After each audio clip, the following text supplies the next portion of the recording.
when I was preparing the class, and then this morning I had a few insights. I said, you know what? I feel like I do this maybe once a month. I say, okay, I want to rename the class, the post facto. And I want to rename it as follows. 3 types of atheists. The good, the bad, and the ugly. Because what I've discovered, in preparing for this talk, is that the idea of rejecting God can actually can be good, which sounds bizarre. How can it be that to reject God could be a good thing? And how could it be, if you reject God, fantastic. Not fantastic, but that's what you chose. Fine. How could that be good? And how could there be multiple layers? And what I discovered is that, there's this idea that we say that everything has to have some sort of redeeming quality. The Almighty puts in the world all these kinds of activities and attitudes and philosophies that no matter how terrible it may be, there's going to be some sort of opportunity for using that for a mitzvah. I'll give you an example. We know that taking revenge, is one of the worst things someone could do. Now, the Talmud tells us someone who takes revenge is the guy who's using the sickle to harvest his wheat, and by mistake, his left arm gets lopped off by his sickle with these really sharp swords, and then cut off his arm. Terrible, right? So what does the severed arm do? It's so mad, it's so upset, it picks up the sickle and lops off the right arm in retribution. Terrible, right? We're one nation, we're one people, we're one species. We have to treat each other with dignity, and we don't do revenge. But that's one Talmud. Other Talmud says every Torah scholar who doesn't take vengeance like a snake is not a Torah scholar. So those things obviously sound like they're in opposition, correct? So which one is it? The answer is it depends what. If someone is making an assault against morality, against goodness, right, then anger is a good thing. Then revenge is a good thing. And I found the place where even atheism is a good thing. You know where that is? When you see someone else who has needs, someone else is lacking something, whatever it may be. So what do you say? Well, listen, who put them in that situation, right? Was it God? Someone's sick, right? Or someone is less fortunate in whatever arena of life. So what do we say as believers? We say, well, who gave them that curveball? It was God, right? It's a good thing. So ironically, when someone else is doing bad and we invoke our spiritual lenses, well, what happened? That's evil. Because what I say, well, the Almighty is there. Don't worry about it. He'll take care of you. And my spiritual idealism, when imposed on someone else, is evil. There's a time to say, God's not the picture. It's kind of the kosher atheists. When you see someone else who has a need, you don't say, "Oh, let God take care of him." Well, shouldn't God's work be our own? Isn't that I understand, but yes, I would agree. It's not atheism. I agree that, but the notion that we can kind of take our spiritual centric attitude and impose that on someone else and say they ought to live with the same ideals, the same perspective, that ironically could be evil. And I thought it's kind of interesting, that I give you guys some examples here. In Toronto. Toronto is a very interesting city from the Jewish perspective, the Jewish Torontonians, because there's a lot of enormously wealthy and very generous Jews in Toronto. It's one of, per capita, maybe it's the most generous Jewish city. And if you go visit there, my wife's from Toronto, every single day there's 30 people landing from Israel to raise funds for something. Raise funds for their family, raise funds for their institution, raise funds for whatever. Yeah, that's the way stuff happens, right? You can't run a Jewish organization or a charitable organization unless you raise money. And I can't tell you how many times I've heard this. I've heard this idea of Toronto should really worry about its own. Toronto should really be concerned about the well-being of their own institutions. And we shouldn't be giving so much money to other, to outside the city. And I heard it so many times. And to me, this was always like striking as like, what are we as a nation if not a people that care about each other? That one of the characteristics that marks a Jew is compassion, is benevolence. You see someone who's less fortunate than you, and you lord over them and say, well, we shouldn't be giving to people outside of our city, only people locally, and you kind of mask it with like our institutions need help as well. The people that say that are the ones who don't even give to their institutions. There was a few emails going around. In our neighborhood, we also get some visitors. We get people coming to our neighborhood in the Jewish neighborhood. They come also, not quite with the same frequency. We don't get 30 a day. We get 30 a year, maybe. But there was a few emails going around recently. People are complaining on the email, the local kind of neighborhood email, that people are knocking on the door like after 7. Who do these people think they are? They're knocking on the doors. Where's their respect? Don't they know that maybe there's kids sleeping? Okay, maybe there's a good point, But we're very quick to judge others' need, and we could give it potentially like a kind of spiritual spin to it, These people don't have respect for us. It's improper to knock on someone's door after 7. I don't know. Is that a rule? Maybe that is a rule. But what's our job? Our job is when someone else is in need, it's our responsibility. It's our responsibility to take care of them, to help them as much as we can, to the best of our abilities. And we can say, number one, judge them and say, this person does not quite understand. You know what happens when you judge someone else? You yourself get judged with the same lens. Right? The one thing we have to be very careful is to not judge others, because if we judge others, God judges us. You have to be so sure in your upstanding, your moral, behavioral upstanding, to be able to judge someone else. Because you know why? You judge someone else, then the Almighty says, so you're able to scrutinize others. So you're now open for scrutiny yourself.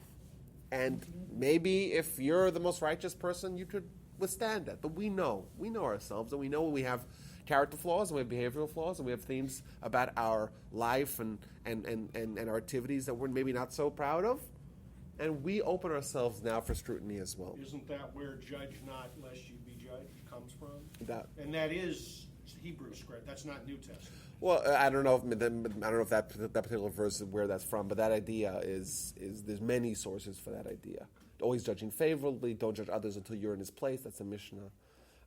But yes, and even we find the idea that we cannot say someone else has a need, let God take care of them. Right? When you yourself have a need, maybe you can have that kind of pious perspective in it. When someone else has a need, it's your responsibility. Like I said, we partner with God, and we can't say, we're going to leave all the dirt. So that's, ironically, I think, an interesting way to kind of look at this. I mean, there is a time and a place for an attitude of, ignoring the idea of God for temporarily. And then we find in Jewish sources this following idea. We find a fellow by the name of Nimrod. Nimrod is the local dictator in Abraham's times. And the Talmud describes him in very interesting terms. It says, Yodea et ribono umitkaven limrod bo. He knew his master and intended to rebel against him. It means this guy, if you were to ask him, and he were to be honest with you, does he accept the existence of God? He would say, yes. I accept it, and I'm spiteful. I'm spitefully rejecting it. And we find the idea of the Tower of Babel, for example. The people that had this awareness, and yet they resisted it or rejected it to such a degree that even though they knew it was true, they still wanted to go and counter that. And we find, I think, Rabbi Akiva. Rabbi Akiva is someone, I don't know if I'll have opportunity to talk to him. I think we're scheduled to talk about him next week. We'll see what happens about that. But Rabbi Akiva is someone who begins his life as an ignoramus. And he has this transformation in his life, and he becomes the greatest Torah scholar of his generation.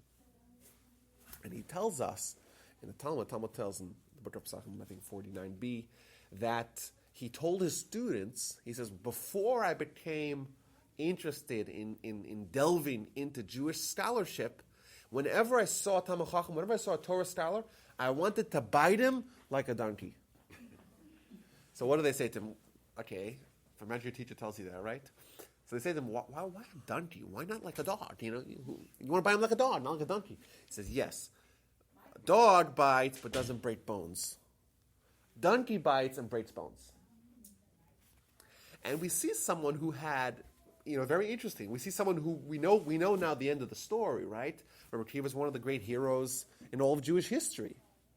And yet we see that at one point in his life, he had such a spiteful attitude towards Torah and Torah scholars that it kind of mirrors what Nimrod was. It means it's not. He knew there was something there, and that's why he rejected it. He kind of had a backlash effect towards God, and you would assume that's not what it says, but certainly towards Torah scholars.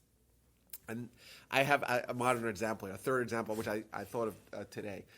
When I was in Israel, I spent many years in yeshiva, in various different yeshivas. One yeshiva I spent was a place called Esha Torah. So Esha Torah is interesting because it's kind of they have multiple tracks. They have students, like college students, grad students, post-college students who don't read Hebrew, who have never studied anything. And then they have very advanced scholars who have spent decades learning Torah. And they kind of find ways to have intersections of the two. It's a very interesting, kind of phenomenon. Very, very fascinating what happens when you have this kind of clash. No, not clash, but amicable clash. Either way, there was a student who came. He came on a 3-week trip. He had just passed the bar in Ohio, and he came to Israel on a 3-week trip. They gave him a free trip, and they said it's a learning plus exploring trip. Great. He was interested. He came on board. He came for 3 weeks. That was in 2008, and he's still there. Yeah, he's still there now. I guess he overstayed his visa or whatever. But he at the University of Florida in the chemistry department who came when I came, and they're still there today. Yeah. So he came on a 3-week trip, and he loved it. He loved studying Torah, and he had this zest for Torah study that insatiable, and he's still there. I got an email from him a couple of months ago. He said, "Okay, in my regimen of Torah study, I have the 9 to 1, and then there's the break from 1 to 3, and then 3 to 7, straight Torah study.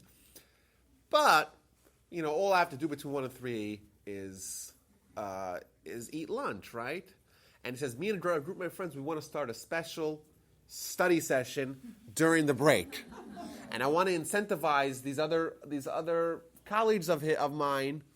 I want to incentivize them. I want to give them a little short stipend for that 1 to 3 period."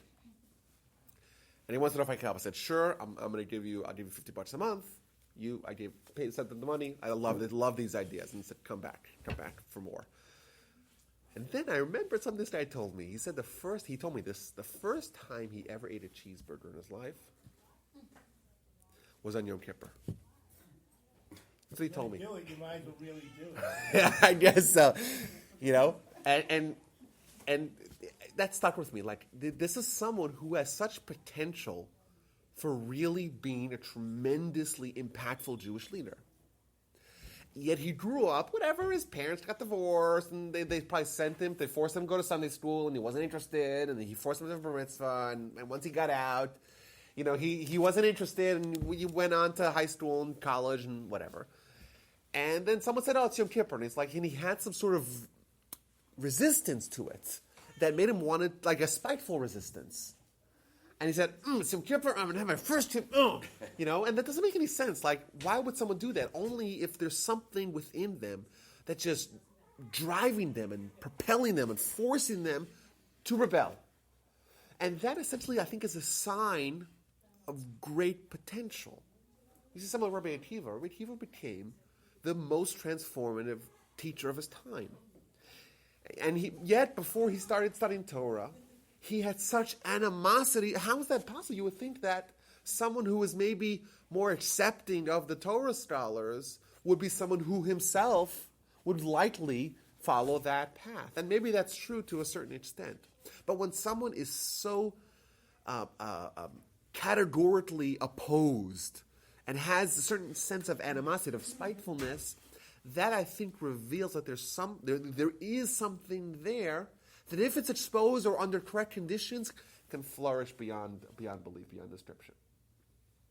And I think there's a certain element of atheism that is a response to a tremendous drive to God. As humans, we have our souls, right? Well, what is a soul? A soul is the thing that's most comparable to God. It's not a piece of God like a lot of people think, because semantics are important here. But it's the element of spirituality that's most similar to God and most dissimilar to our body. And we don't feel it. And this is why, this one element of not feeling our soul changes our life dramatically. But it is driven, it's yearning for a connection with God. When someone has a very powerful soul, a very strong magnet, so to speak, then the body kind of overcorrects. There's an overcorrection, wherein the body is going to have an equally strong and potent resistance to God, and that will manifest in such a way. So we think of that as sort of like an overcorrection to a very powerful soul. So if you see someone who has this kind of agenda, so to speak, this atheistic agenda, and it becomes like a rallying cry, which is ironic because there really ought not be a rallying cry of atheism, yet it exists, right? You have the people who say, I'm not interested, I'm not getting theological. It doesn't interest me. All I want to do is live my life and don't ask me. Like, there's those people. And then the people that make it their rallying cry, which is bizarre. Because if they're right, there ought not be no rallying cry. It's like, it doesn't look good on a billboard to say nothing, right? I believe in the non-existence of something. Like, you don't see that. You don't see them say, I don't believe in the UFOs, right? And picketing about it. Why would people make that a rallying cry? The answer is because they're being motivated. They're being motivated to resist that they're essentially being drawn to as well, with another element of their their physiology, of their existence. Okay, go ahead. It's a creative defense to a fear of something that's there. Sometimes it's hard to be afraid of something that's not there, but as soon as you sense something, maybe you set up a fear rather than exploration. Yeah. Well, I think fear is going to be the one that's going to be most common. Yeah. But I think there is this idea of someone who is so drawn to God that they have to be equally distanced, right, and make it a rallying cry. Yeah, exactly. Now, I want to talk a little bit about Jewish history. Okay, so we know Jewish history, we see a lot of idolatry. Now, idolatry is not quite the same as atheism, but it raises another similar question. It's a worldview that rejects the Jewish God, right? The true God. Now, the question is why? Like, why are people? What's motivating people to adopt an ideology, a theology that really, when you think about it on the face, is really ludicrous, right? It doesn't make sense, like it was popular in ancient times to go bow down to idols. Like, that was very popular. We underestimate how popular that was. That was everywhere. You still have pockets of that today. But, if we discount the theory that people were just savages and just Neanderthals and less sophisticated, right? We have very intelligent, very sophisticated people, and yet they adopt that worldview. And the Talmud asks this question: why were the Jews, especially the Jews at that time, were very developed, very intellectually motivated, 100% rates of literacy? That was common. That was common in most Jewish generations. Why would there be such mass adoption of idolatry? And the Talmud says something very bizarre. I'll read to you what the Talmud says. This is from Sanhedrin. The Jews knew that there was no substance in the idolatry. They knew that. And they only served it to permit themselves sexual immorality. That's what it says. Now, what does that mean?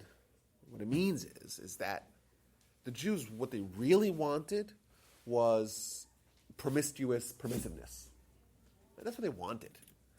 It's just that the path that they used to get there was with idolatry. Now, obviously, that raises questions. So, go ahead. Wouldn't you ask the same question about why do some intelligent people turn to drugs, or, why would anyone want? Isn't it basically the same mindset? There's just a rejection of the, being accountable to God, or accountable and responsible, and instead being accountable just to themselves. Well, I think it's similar, but it's dissimilar. It's dissimilar because someone who is drawn to drugs, there's the euphoria or the ecstasy, and the chemistry really. Isn't sexual promiscuity the same thing? Yes, but the path that people use is not necessarily one of ideology, right? Maybe we could argue about this. I know maybe there are people that ideologically believe in marijuana, right? But that's not what we're talking about, right? People are not necessarily taking an ideological path towards whatever immorality that they're seeking. Well, I'm not trying to say that drugs is immoral. I'm not going to take a stance on that. But why can't it be? But the idea is bizarre, right? Go ahead. The idols.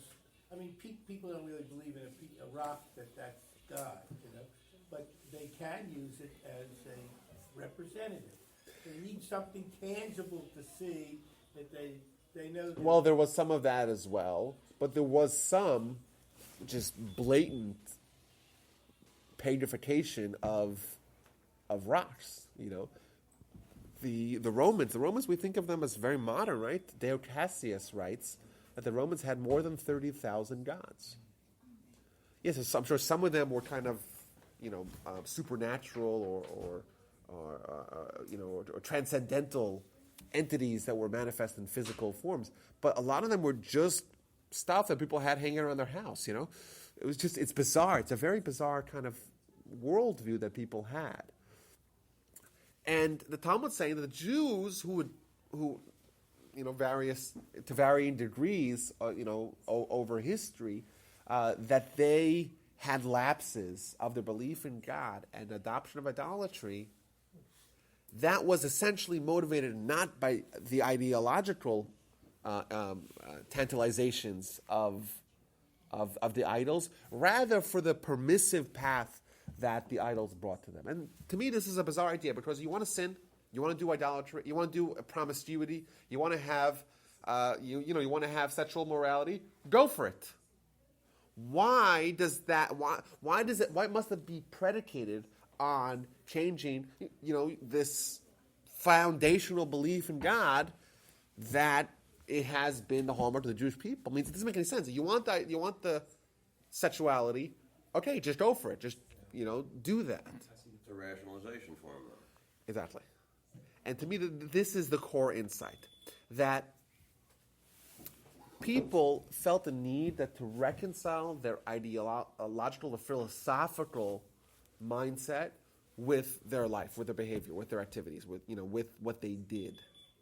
To them, there was a contradiction. If you had God, you had Torah, yet you did everything against the Torah, then you can't live like that. You have to find some way to have an alternative ideology, and that opens the door for whatever you really want to do.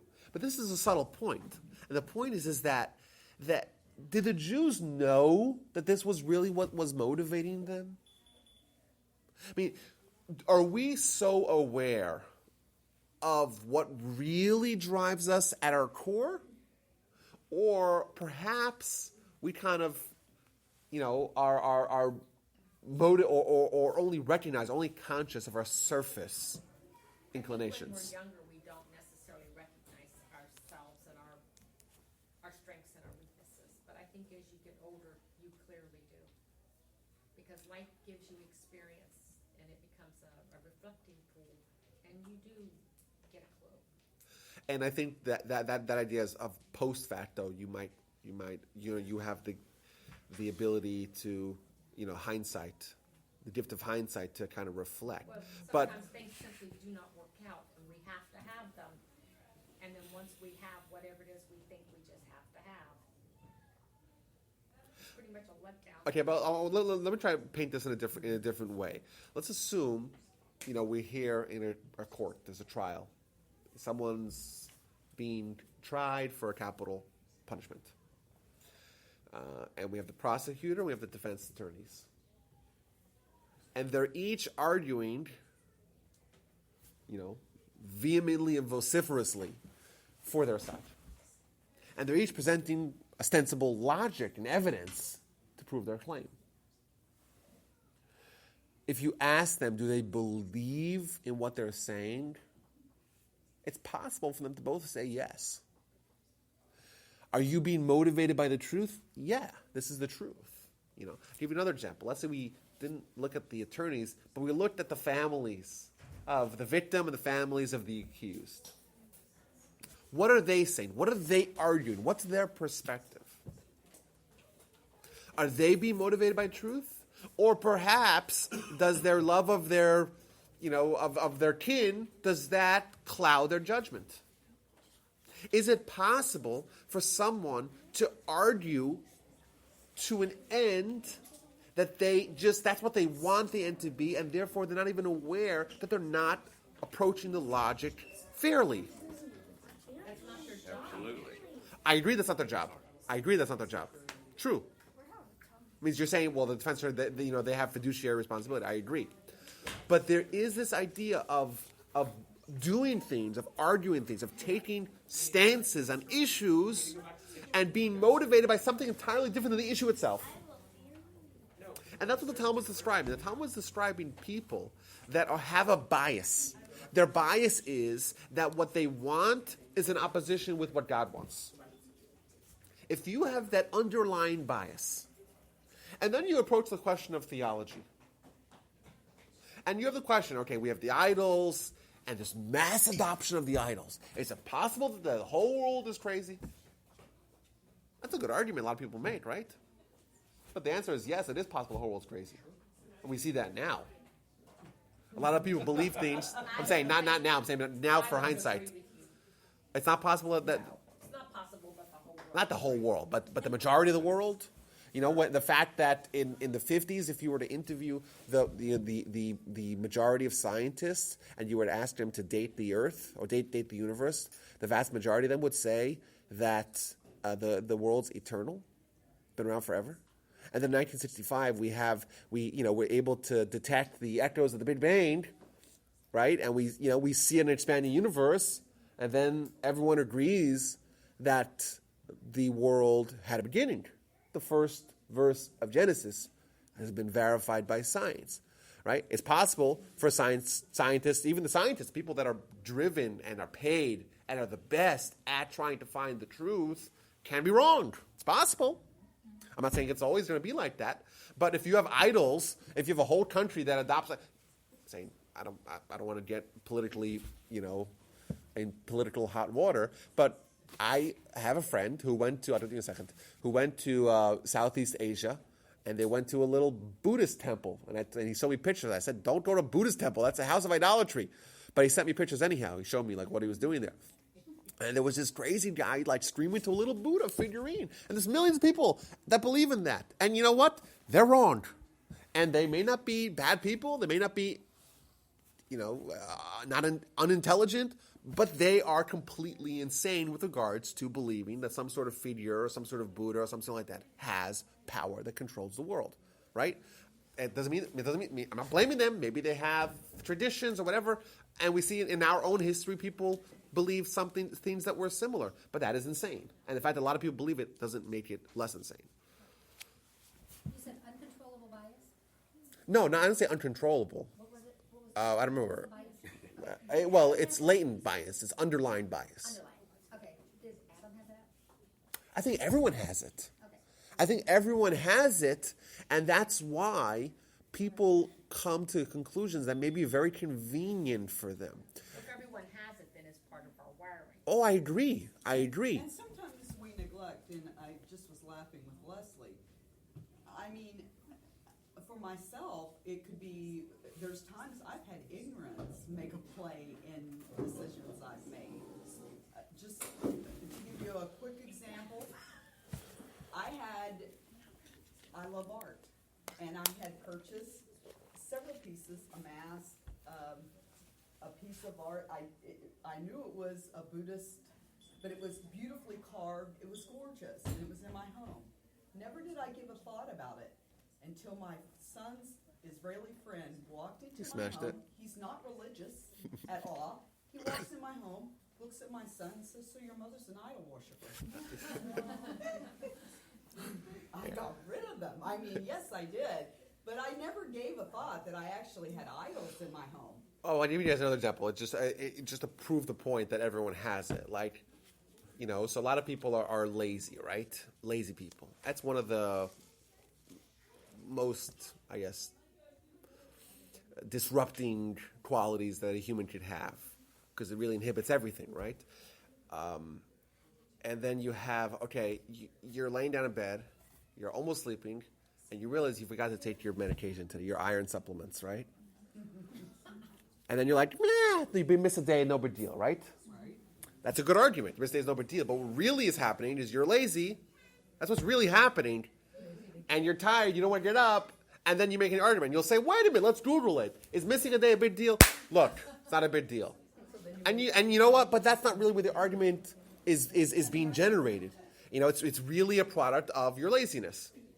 That's my point. Everyone has it. Every negative character that we rationalize to try to cover up, and to force us or to obviate the need to directly encounter our negative qualities is an example of our biases. Now, this is not a comfortable thing to hear about. No one likes to hear that, that decisions that they made or things that they did were motivated by anything other than the truth. We like to think of ourselves as we're intelligent. We have the capacity to have reason and to approach things that way. And when we're told that we really have complexity within ourselves that is contributing to our decision, that's disturbing. But that's what the Talmud is saying that caused the people of yesteryear of antiquity to do idolatry was not motivated by necessarily by ideology. You see those examples, where some kid has problems with their parents, right? I met someone recently. So he's having issue with his parents. He's a teenager, right? Can't blame him, right?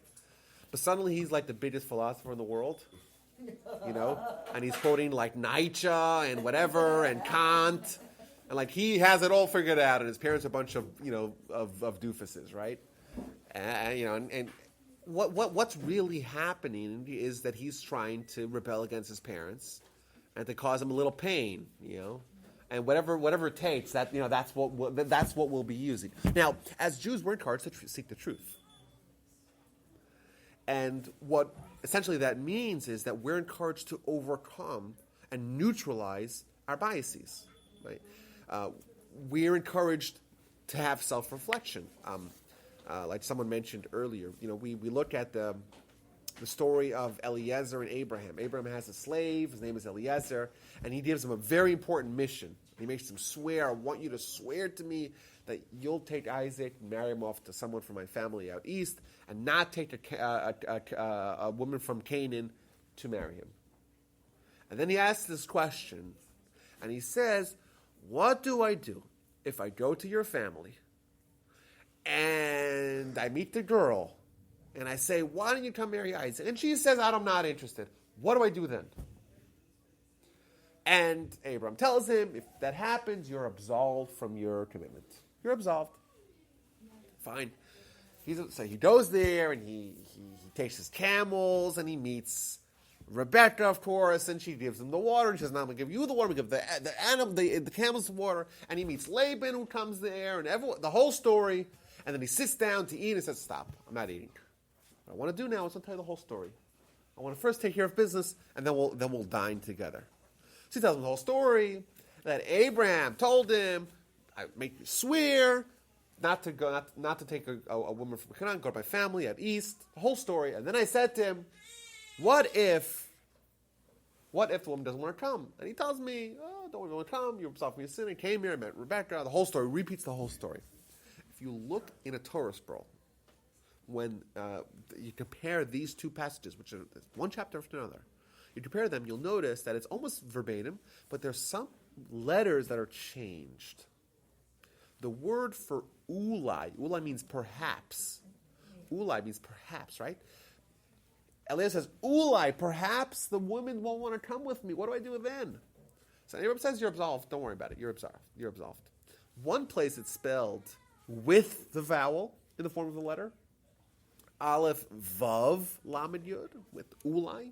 And one of them it's spelled with the vowel in the form of nikudot, which is Aleph, Lamed, Yud, which can also be read as Elai, to me. To me. And Rashi tells you at the bottom, you notice that, right? You picked up that subtlety. I don't know if it goes over like in the Septuagint or the King James Version edition of the Bible, right? This is why you read the Torah in the original Hebrew, you see things that you wouldn't have seen otherwise. Or maybe you won't because you just read it too fast, or maybe you can't read Hebrew, whatever. But either way, Rashi points out, says, wait a minute. Rashi is actually quoting the Talmud. If you notice that there is a difference between the way it's spelled.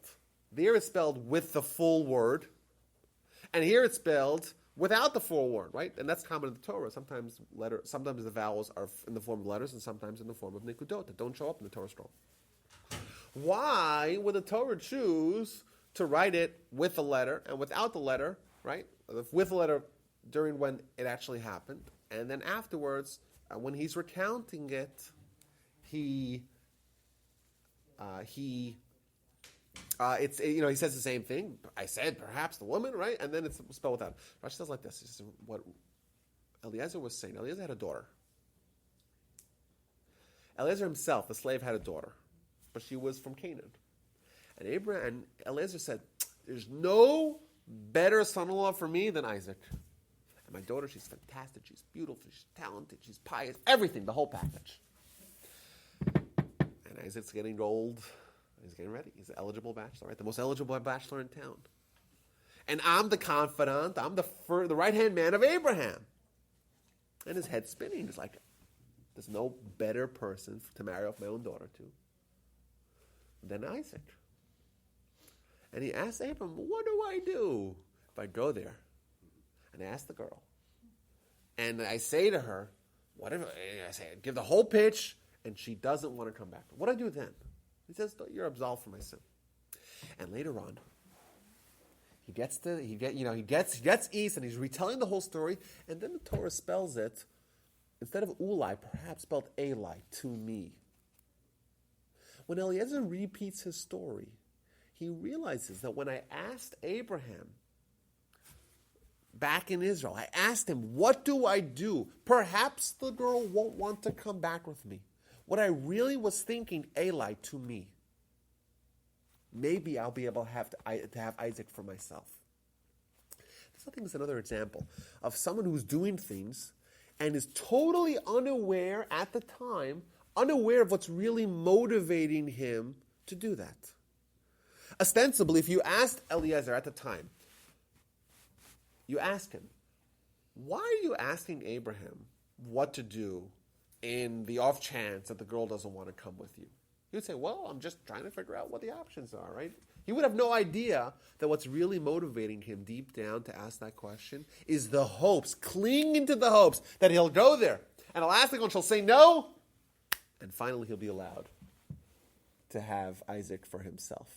And then later on, he has the gift of hindsight. And he's being honest with himself. And he retells the whole story. And as an outsider, to this episode, he's able to say, when I was asking Ulai, what do I do? Perhaps the woman won't come. What was really motivating me was Eli to me. And maybe I'll have Isaac for myself.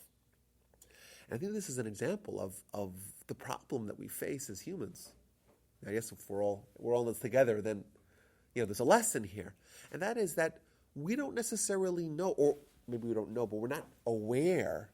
We're not mindful at the time of our activity, whatever it may be, or of a decision that we do, or even a question that we ask in the form of in the story of Eliezer.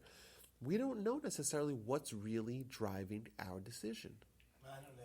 sounds like he had an ulterior motive from the beginning. Well, yes, maybe he did.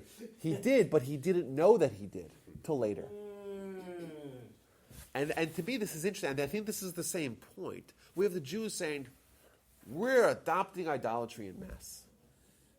And the Talmud says what was really motivating them, it wasn't the idol. It wasn't like they were so taken by the ideological truth that was the infallibility of these idols. Of course not. That's not what it was about.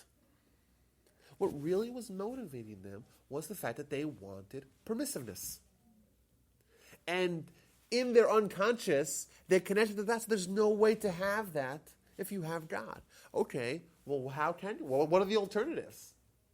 And if you see the masses of the time and all the great intellectuals of the time saying that there is some credence to the idolatry, and then you say, oh, well, let's examine it. And you're examining it, but you're not really being truthful because you're being motivated by something else. You'll find some way to make that true. Right? Life will find a way, right? If you have a desired outcome, you'll find a way. If you are forced to do something, right? If your life depends on something, your life's depending on something, would you be able to do it? Would you be able to write a novel in 30 days, theoretically? You would, right, if your life depended on it. You'd find a way to do it, right? No one would want to read it. That's not your charge. Your charge is can you write it? Right? The capability, the human capabilities, the human ingenuity, if you're compelled to do something, if you're forced, you'll find a way, right? Life will find a way. And if you know that you'll only be happy, if you feel you'll only be happy if you have permissiveness, you'll find a way to make it okay, to remove the contradiction. So do we know the behavior changed at that point? Their sexual behavior when idolatry was adopted? Well, we know, number one, that a lot of the pagan practices involved orgies and the like. But I think even if we don't know that, right? If you live a permissive life, if you have a nihilistic lifestyle, if there's no consequences to your actions, how would you behave? Behave differently, right? You can rationalize anything. Well, you don't need to rationalize everything. If that's your governing perspective, you don't need. You did the rationalizing already once you accepted that. Yeah, but in paganism, it's not just sexual problems. Not necessarily. True. They made the Greeks rationalized exposing babies to die if they weren't handsome. That was their practice. I mean, You don't have to go to the Greeks. We have Nazi Germany. Well, And I think, by the way, and I'm going to make this point, I think a little bit later, maybe I'll just jump in now. Maybe it's controversial, but I think it's for sure it's true. I'm reading a book now, a book on the Holocaust. It's called Black Earth. Black Earth. It's the Holocaust as a lesson. I don't know what the tagline. And he makes the point in the introduction, which, by the way, when I say in the introduction, it's probably because I'm only a few chapters in. Like, why am I always pointing for the introduction, right? Like, Rabbi always quotes from like the first few pages. Sorry about that. He makes the point a few pages in is that the governing worldview, the Weltanschauung, Hitler's Weltanschauung, was, I guess, especially in view of the time, it was motivated by the idea of evolution. And that is, humans aren't different, we're just advanced animals. And the idea of survival of the fittest, and the idea that the fit, stamp out the less fit, that was the governing principle of his ideology. It's called eugenics. Does it say eugenics? Exactly. So if someone is born with some sort of deformity or whatever, then the moral thing to do in that worldview is to just euthanize them. well, there were intellectuals in the Nazi movement. I mean, All of them were. I know. Well, If you in the Nuremberg trials, they did IQ tests. All the head Nazis, they were all very, very intelligent. Hitler was intelligent. Goebbels, who didn't make the Nuremberg, but Goebbels was certainly an intellectual. All of them. Mengele certainly was an intellectual. And did the intellectual, did that interfere with their behavior? I think it motivated some. Exactly. It means You could use your intellectual acumen for whatever atrocities you want. Provided that that's what that's if that's your perspective, like that could go really, really awry. I mean, you could make it sound very rational. It's rational to say you shoot the poor as opposed to help the poor. I mean, it would lower crime. I mean, killing everybody on welfare, in theory, is intellectually defensible. And beneficial for the state. Yes. So, I mean, but is that how we work? No, of course not, because right? God says not to do that. But, the point is you can certainly rationalize ways of doing this. Yeah, so I agree with you. Now, so how does this bring us to atheism?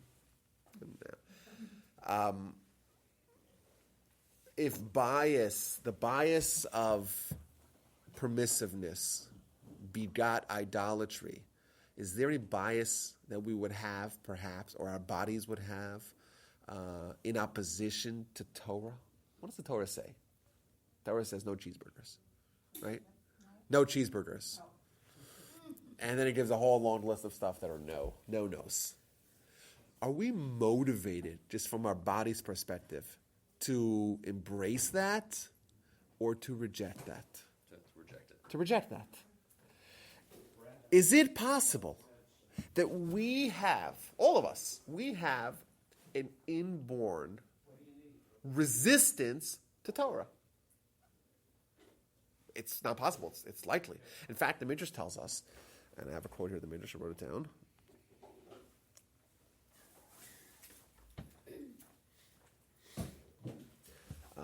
The Midrash tells us that when Moshe was writing down the Torah, so the Almighty is dictating to Moshe, and the very first chapter it says, "Let us make man." Now, what does that imply? Huh? Plurality of right? That's what it implies. So Moshe stops writing and is like, wait a minute. Now you're opening the door for people to reject the idea of one God. So the Almighty says, write it and give them the opportunity to reject. The Almighty wants us to have resistance in our path toward greatness. Obviously, if there was no resistance, if all of us, if our bodies and our souls were in unison to drive towards spirituality, would spiritual greatness be any great achievement? Would having great character, would that be something admirable if you were motivated to have great character? You didn't have this conflict. So we have a conflict, and our body and our soul are in opposition with, they don't agree in what our agenda should be. If you were to just for 1 second feel like your soul feels, you would, I don't know if you would go nuts, but you would feel a drive to Torah and God beyond any drive you've ever had in your life. That's what you would feel. Now, the Almighty, by design, chose to make our body be in charge, our body, our physical existence, to be in charge of what we feel, what we're driven to. Our mind is the tool to unlock it. Our mind is the tool to kind of propel us. But our body is driven towards everything the Torah is telling us to avoid. So that's the opposition. Now, if someone says, here's Torah, right? We had a lot of these issues with college students, right? I remember I was sitting with a college student, and he's like, brilliant philosopher, of course. And we're talking about theology, we're discussing whatever. And then we talked about a little bit about Torah. What's the evidence? We did 5. I don't know if we did 5 here. We did 3 or 4 of them. Examining some of the evidence to the divinity of the Torah. And he's like, "What about mushrooms?" What about mushrooms? He's like, maybe all the Jews, the millions of Jews, were all in shrooms, and they all hallucinated everything that they saw. At that point, I'm like, there's no point in progressing with this discussion. Like, we cannot get anywhere because he's just spitballing anything. Why? Doesn't it matter? Like, shouldn't we be motivated by truth? If it's truth, let's accept it as a truth. You want to behave how you want to behave. So what? I'm not forcing you to start, to stop driving on Shabbos and eat only kosher. And that's not what I'm forcing. We're just having a discussion as intellectual humans to try to find truth. But that's not what really was happening. What really was happening is, driven by their biases, right? It doesn't matter what is more reasonable, more logical, if you're trying to defend your turf. To him, I'm not judging him, but his life was not willing to accept the idea of the Torah being true. He wasn't there. I wasn't there yet, or whatever it is. So then I'm cornering him, right? And what happens when you corner someone? They have to break out. Well, what if the breaking out, there's no conventional ways to break out, right? There's no backdoor. Right? There's no reasonable argument you can make. You start making unreasonable arguments. And we see this. We've all had arguments with people, and sometimes we're the ones that are wrong, and yet we persist in arguing. That happens. But then we see other times where you pull out your hair, you argue with someone, right? Like, there's no one to talk to. And the reason is because you're not arguing on the same level. You're not the same wavelength. Right? If you're pursuing truth and they're just trying to find justification for their bias, you won't get anywhere. You can't argue about the merits. And that's how it's possible to have the world. Janet says, it's possible everyone's wrong. Well, no, provided that everyone's trying to find truth. If you're truly trying to find truth, you'll get there. But if you allow your biases to inhibit your pursuit of truth, then that will direct you. Means these biases themselves can employ your intellectual faculties to try to find pervertedness. Right? Pervertedness in the form of perverted truth. It's not true. The highly paid lawyer that we talked about earlier, what is their job? Their job is the outcome is established, get there. Find some way to get there. If that's your job, you're being paid not to find the truth. You're being paid to find that destination in the most plausible way that the jury will agree to. That's your job. If we are engaging with the most important decisions in our life, with the same bias guiding us, if the end has to be like that, let's find a way to make that, then we'll get there. And we'll have the rubber stamp of our intelligence. Our mind is, the human mind, the capacity of a brain, right? And then we'll have justification for what we wanted. Now, I'll give you another example here. And this is kind of shows you the other perspective of it. Because what about the people that are motivated by religion? Well, those people also have a bias, right? Huh? It means you can have a bias that happens to be correct. It's possible that the guy who's correct, who's more comfortable with religion, is someone who would also be driven by a bias. So there was a question in the 50s, are you allowed to use a refrigerator on Shabbos? And what's the problem? The problem is that with regards to electricity, we can't turn on electricity on Shabbos, right? There's a debate as to why. But all the halakhic authorities agree, either because it's you're building a circuit, or perhaps it's igniting a fire, or it's even those that make the argument that it's nolad, which is creating something new on Shabbos. Either way, it's prohibited. Now, the question is, how does a refrigerator work? So you open the door, and now the temperature of the refrigerator goes up. So what does that do? That turns on the cooling. Kindles the fire. So Actually, it just turns on a light. Oh, well, so the light for sure is a problem, right? The So refrigerator's running the whole time, unless you unplug it from the wall. yeah, but the refrigerator, is it always cooling? There's a thermostat. Off and on, Yeah. off and on, off and on the whole time. Well, so okay, fine. So then we're good, right? So it's at regular you could maybe intervals. just- You're Disconnect giving the your light light bulb. depending upon, Well, it's at all regular intervals. yeah, I mean, Every 5 minutes it's on, right? either unplug it, For either 20 you seconds, say it's whatever. good work and you unplug it, or you plug it and you let it do its thing. Okay, so then we're good. But there was a whole question in the 50s as to whether or not you're allowed to use it. Because the problem is, that if my opening the door is going to turn on the mechanism, the cooling mechanism, then it's no different than turning on a light. I'm engaging electricity. If it's random, then we're good. Then it's not. My opening the door is not doing anything. That's how you rationalize the elevators I've heard they have in Israel. Oh, they have Walk Shabbos up the elevators. They just Shabbos don't elevators. stop. No, So or that's how they they stop get at regular around. intervals. So that means you don't push a button. It just goes up every floor. Right, they stop, yeah. Yeah. So that's right. That's right. So isn't the health of a person more important, or just get the ice boxes and fill them with ice cubes and? Well, now I don't know anyone that. Oh well, I'll tell you guys something cool. When I was in yeshiva in Israel, so I was in a few different yeshivas. One of them had these really very pious, and very dedicated, committed, students. I remember on Shabbos you'd see some guy put his ear to the refrigerator like this, and they wouldn't open the refrigerator until they hear the little vroom of the engine, and now we could open it because I know for sure, right? So they have those people. And unscrew the light bulb. Oh, for sure the light bulb's unscrewed. Yeah, yeah. There were those people like that. But most people open up the refrigerator indiscriminately. But in the 50s, there was a whole debate as to whether or not you open the refrigerator. And one of the commentators pointed out that one of the halachic authorities said, everyone is sure that you're allowed to do it. The question is just how you get there. And what he was saying is that there's this religious bias as well.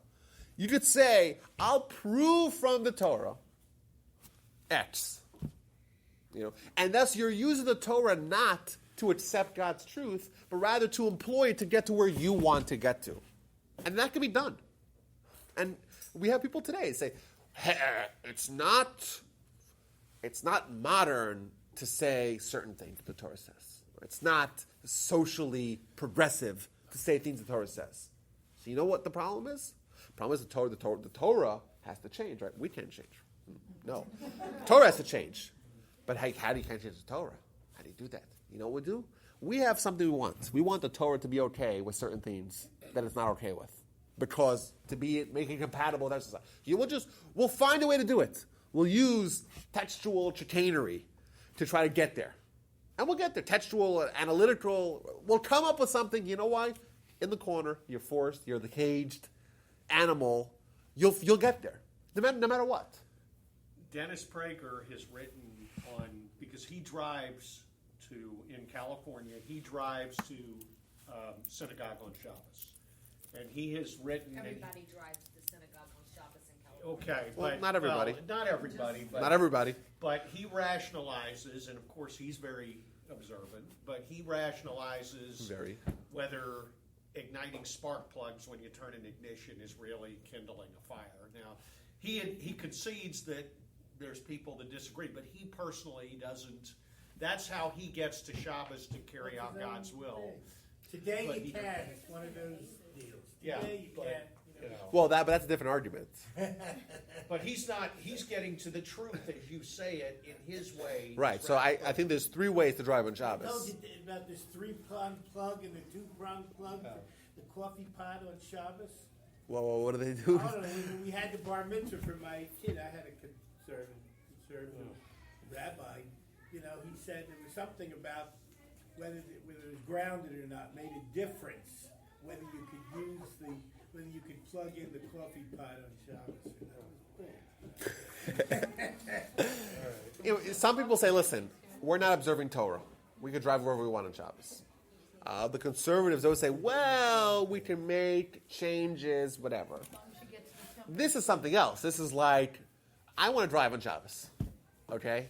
How do we get there? Well, let's start arguing with the rabbis who know the most about this, who unequivocally say that electricity in Shabbos is not electricity in Shabbos is prohibited.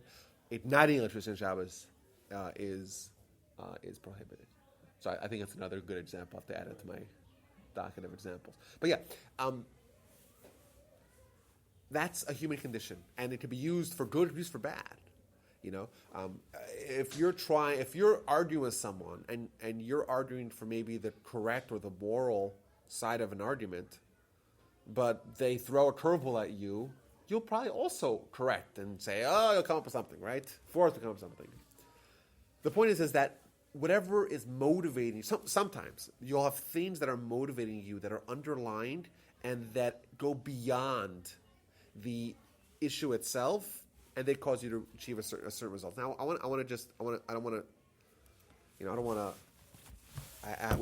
have to end a little early today, but I look at the theory of evolution in two ways, for example, just as an example. There's other examples of this phenomena as well. I look at it as something which is very appealing in one hand, and on the other hand, I look at it as exactly this, and I'll explain what I mean. Evolution it's a nice idea, very clever, no one's denying that, and it could be the way the Almighty used to create the world. Possible. We don't know. You know why? Because the Torah tells us that the Almighty created the world.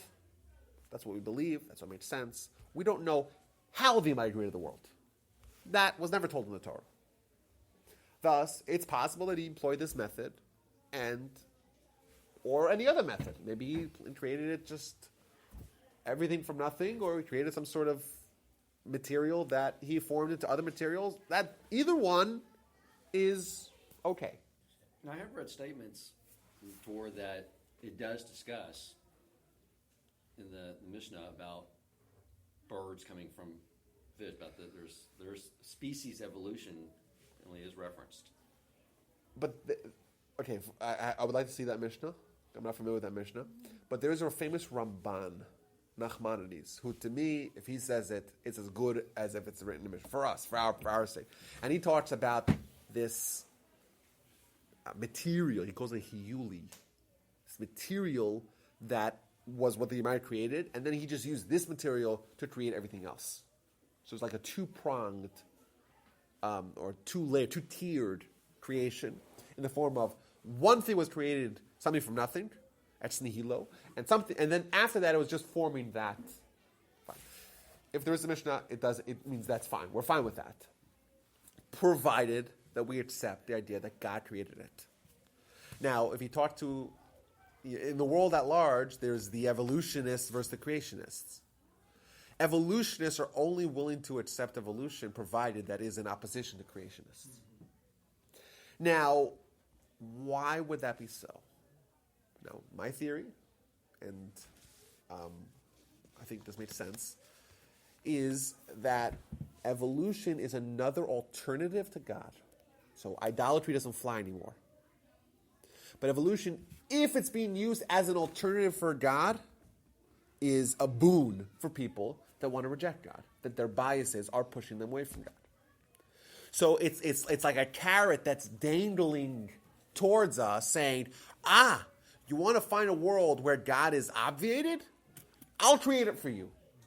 Now, even though evolution does not do that, because evolution doesn't explain how you have inorganic matter turn into organic matter, right? Inanimate matter turning into animate matter. You start from an amoeba, and then you make us, which in itself is a little bit of a stretch. Can we agree? Without God.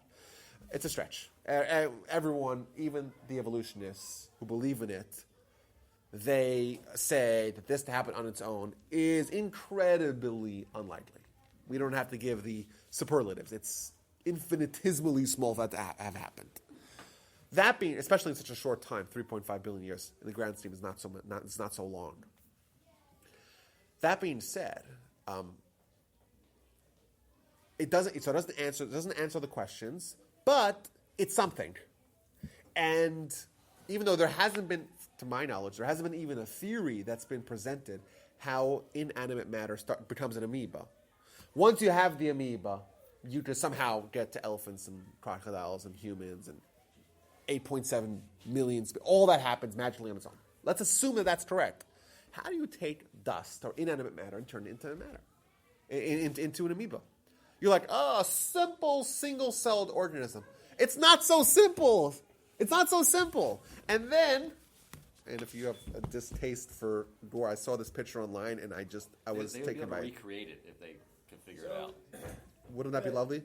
And then I saw a picture of a if you don't like this, this is a human brain, live human brain. I saw this picture online. I'm like, That's a brain? that's a human brain. It looks like a heart. The top of the brain, that's a vein. I'm like, whoa! This is a brain. We have billions of connections and trillions. And like, this all happened on its own from a single cell. Even assuming that's correct. How do you make a single They cell? have O'Parent's theory, if I'm not. Maybe there are some theories. I'm sure there are theories. The point Because is the that... hot bath and things, you know, you had so many chances for it to come together. Of course. There's a thing called the Urey experiment, which is, okay, I mean, you know that my thing is that there's so many chances because the universe is so big that stuff can happen. But the Urey experiment is actually a good try at going from the inanimate to the animate. I'm sure there have been theories, but I said I'm not familiar with, but I'll look at it. And I have a whole talk on evolution. We'll do it at greater length. How But do you spell it, Bruce? Y-U-R? U-R-H-E-Y, I think. U-R-A... University of California. Oh, okay. Or So- University of Chicago, I'm sorry. That's true, and I think that has to be there because we have to find some alternative to God, right? There has to be something because otherwise, if the mind's not going to handcuff us. Alexander O'Parent on the origin of life. I'm sure there are theories, right? Russian scientist. Of course. Even if you assume that God used evolution, And because we're fine with that. Evolution, Remember. but you don't think it because there's obviously evidence of evolution, but you don't think that contradicts the First of all, Torah? there's no evidence of new species coming out of old species. We don't have that evidence.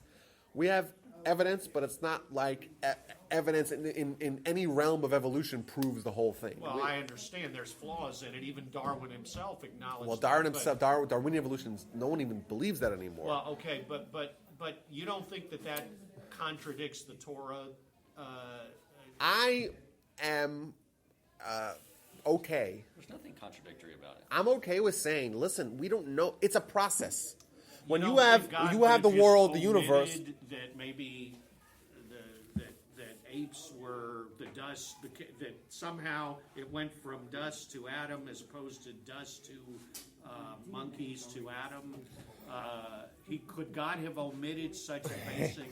Listen, thing? when we're analyzing Genesis, it's very hard for us to know. My point is that this is a viable alternative. Now, it's not intellectually viable if we're pursuing truth, but if we need to come with a worldview that obviates the need for God, this is today's idolatry. I'm not saying that it's wrong necessarily, but I'm saying it's wrong if it implies that God doesn't exist, which is a stretch beyond a stretch. I'm okay with evolution being true. If you told me evolution is true, I say, yes, of course. I'm fine with that. That doesn't mean anything. It's just a process that the money employed to create the world. But to say that it all happened without God, that's a very, very big stretch. But it's not big enough if you have to get there. If you have to get there, you'll get there. Right? Life will find a way. Okay, guys. So, None of that stuff proves there is no God. of course not. Of course not. Of course not. But, and you have to ask yourself the question, why is it presented like that? It's an interesting question. Why? It's presented because that's what it really is. Because it's a flailing attempt. Not for everyone, but for some people. That's the bridge that I've made in the last 2 or 3 years. Is all the stuff that I learned that I thought, oh, that's no God. I'm not to the point where that doesn't prove there is no God. It just proves it. And we have an abundance of evidence to the existence of God. So, guys, I look forward to seeing all of you guys next Sunday. I'll send out the details. It's going to be fantastic. I'd love to see you guys, and we'll have our class there, or some version of it. And thank you all for coming. And I apologize if I was a little bit kind of slower than usual, because you didn't notice it. Okay. Okay. Congratulations Yes, again. Thank you. Thank you all. Thank you.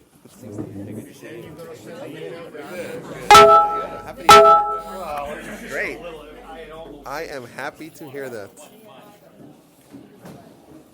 Thank you, Dan. The mother-in-law's already waiting. I'm going to run. Okay.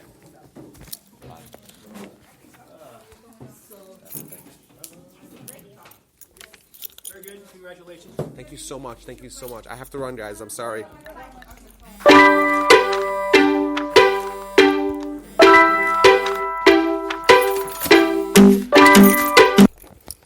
Ima, hi. How are you? Hello?